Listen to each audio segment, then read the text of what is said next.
Bonjour à tous, j'ai reçu énormément de messages sur vos idées. Vous êtes très nombreux à m'envoyer des idées. Donc aujourd'hui, je vais malheureusement vous décevoir, mais je vais vous expliquer pourquoi une idée n'a aucune valeur marchande. Il y a évidemment des bonnes et des mauvaises idées, mais c'est vraiment dans l'exécution qu'on va voir la différence. La plupart des gens ont une idée et elle reste à l'état végétatif dans leur cerveau. Le reste des gens qui se motivent à l'exécuter en soi, ils sont très peu nombreux.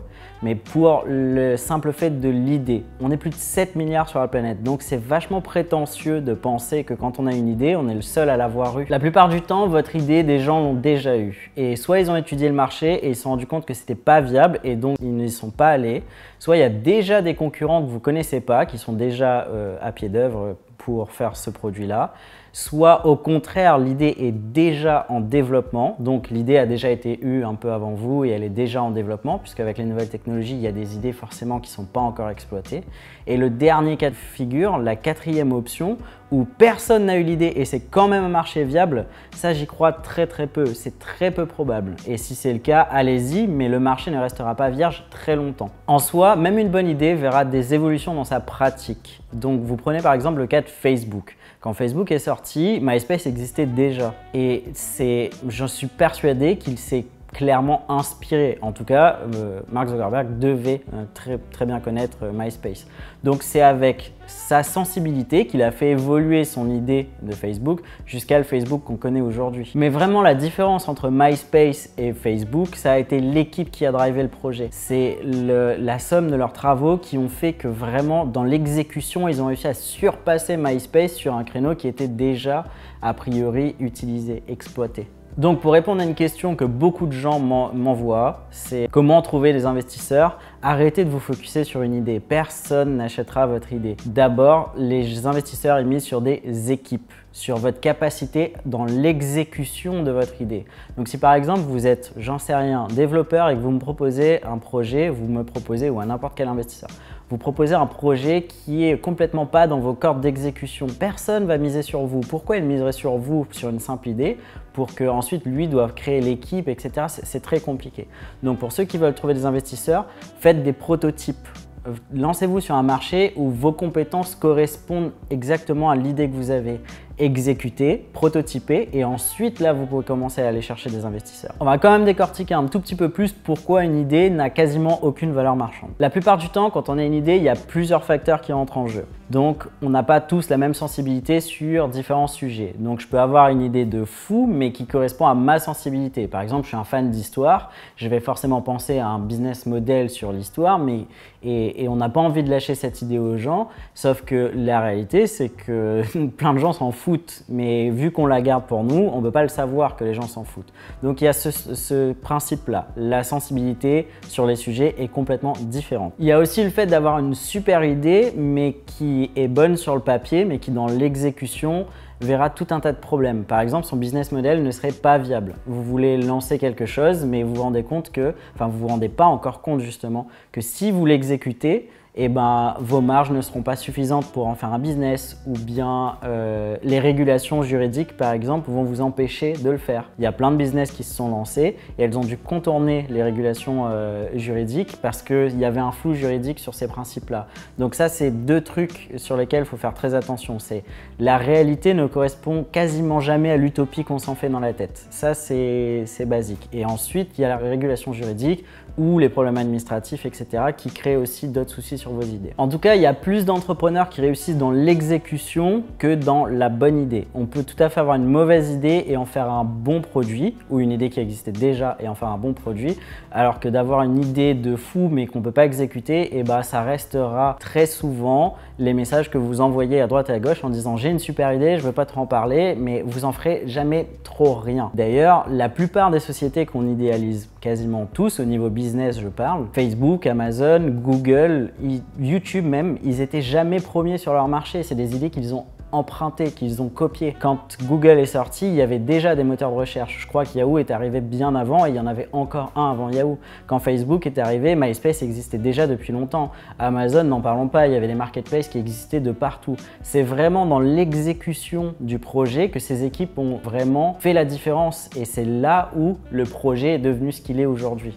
Donc arrêtez de valoriser votre idée, valorisez ce que vous pouvez exécuter. Ne vous faites pas aussi avoir par le storytelling. Donc c'est différent de l'idée, mais en gros, la plupart des gens aujourd'hui vous font un storytelling. Donc ils vous racontent une histoire qui est différente ou un petit peu modifiée de ce qui s'est vraiment passé. Si vous lisez bien la biographie de Steve Jobs, vous regardez bien The Social Network sur Zuckerberg, vous verrez qu'ils ont aussi galéré. Par contre, quand vous les voyez en plateau de télé ou dans des interviews, la plupart des entrepreneurs, ils vous racontent une version biaisée, un petit peu modifiée de ce qui s'est passé.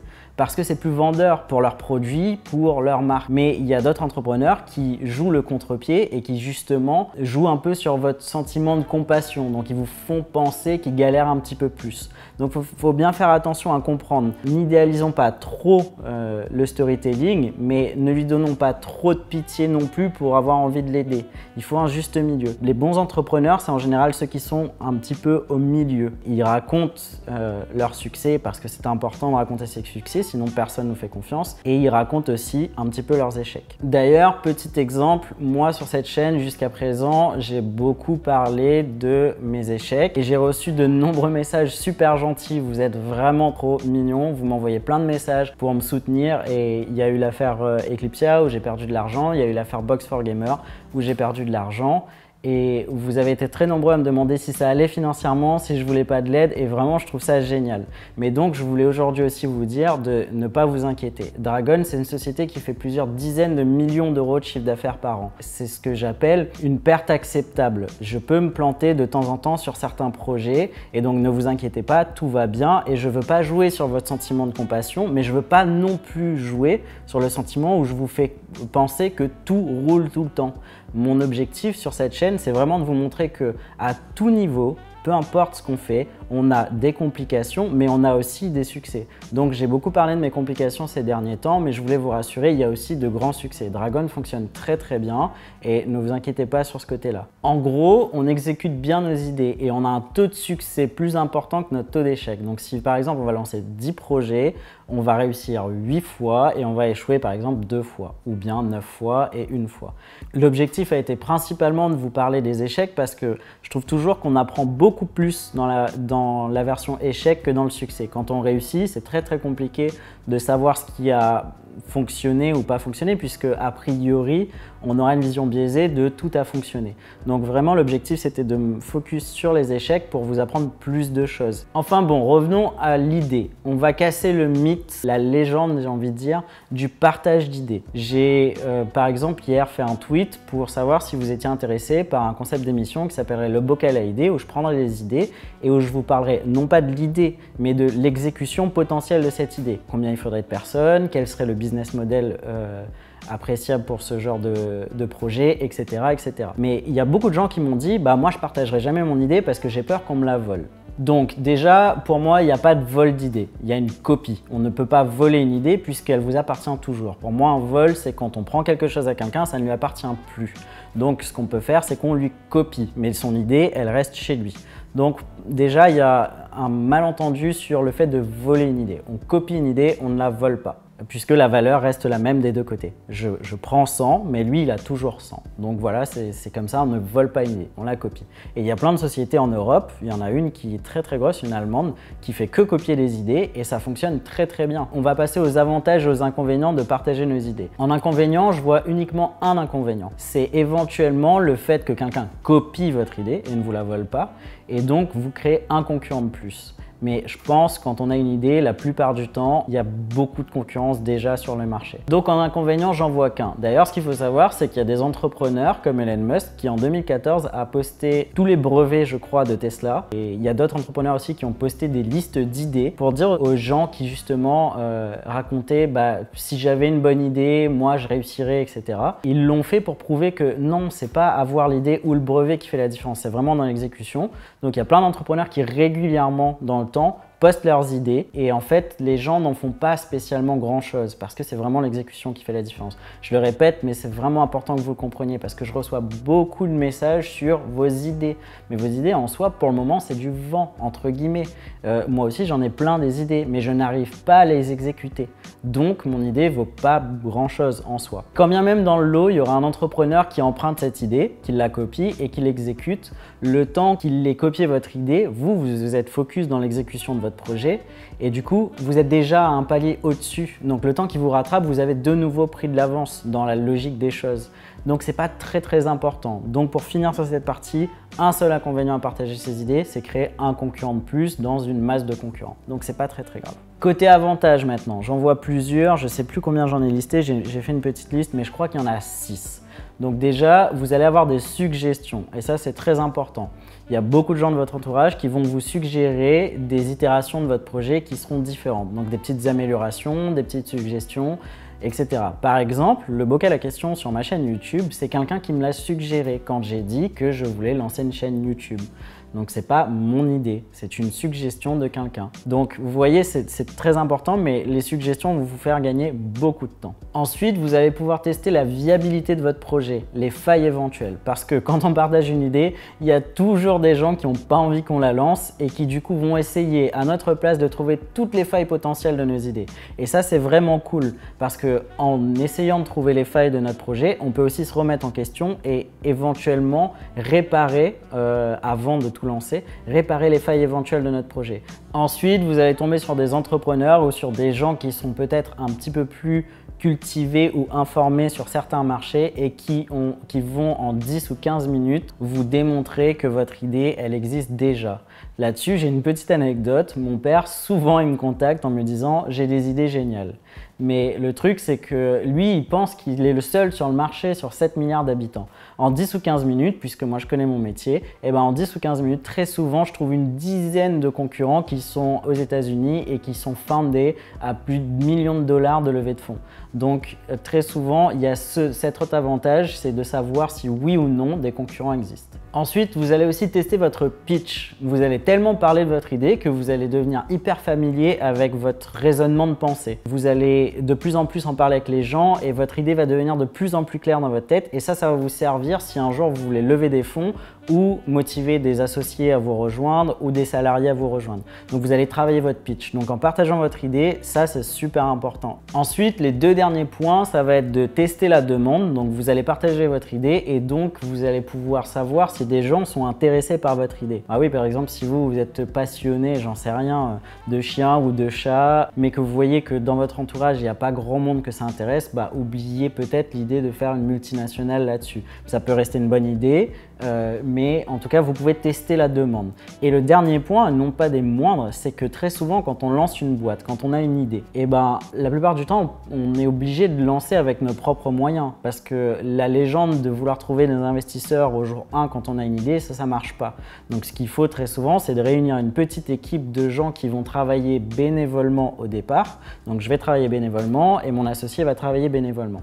Et on a par exemple fait une société à 50-50. Donc, si la société fonctionne, il aura 50% des revenus et j'aurai 50% des revenus. Très souvent, c'est en partageant votre idée dès le début que vous trouvez ces associés historiques au tout départ qui vont aller dans cette aventure folle avec vous de se lancer sans garantie de succès.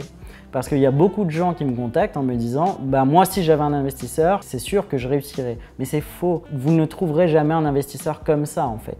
Il faut d'abord faire un prototype avec des gens qui croient aussi en votre idée et c'est à ce moment-là, quand vous aurez une équipe et un prototype, que là vous trouverez des investisseurs. Donc pour finir cette vidéo, je voudrais simplement vous dire qu'une idée, c'est un bon point de départ. C'est la base pour éventuellement trouver d'autres personnes, etc. pour se mettre dans votre projet. Mais ce n'est pas une fin en soi. Arrêtez de valoriser vos idées.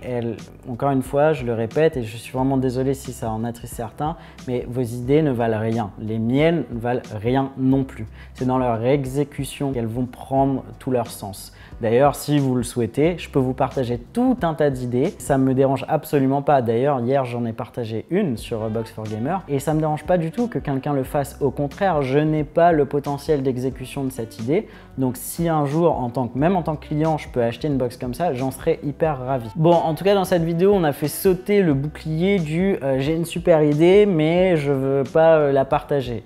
Donc ça, j'espère que c'est fait. Dans une des prochaines vidéos que je vais lancer, on va essayer de s'attaquer au dernier rempart qui vous pousse à ne pas vous lancer, de toujours trouver des raisons valides pour ne pas y arriver. Donc je vais vous démontrer qu'on peut réussir à exécuter une idée sans argent, sans investisseur, sans rien du tout, la plupart du temps. J'espère que cette vidéo vous sera utile pour vos idées et maintenant j'attends que vous développiez vos idées, que vous les exécutiez. Donc je veux voir tout un tas de gens dans les commentaires qui me disent que cette vidéo les a aidés à comprendre pourquoi leur idée n'était pas un secret gardé et qui communiquent entre eux en commentaire, voire même qui communiquent entre eux dans la rue avec des amis, avec machin, qui trouvent des associés, qui se lancent bénévolement sur leur temps libre et ça va mettre quelques mois à lancer vos projets, mais en tout cas vous y arriverez cette fois. Ne restez pas bloqué sur une idée. C'était Rurk, à demain.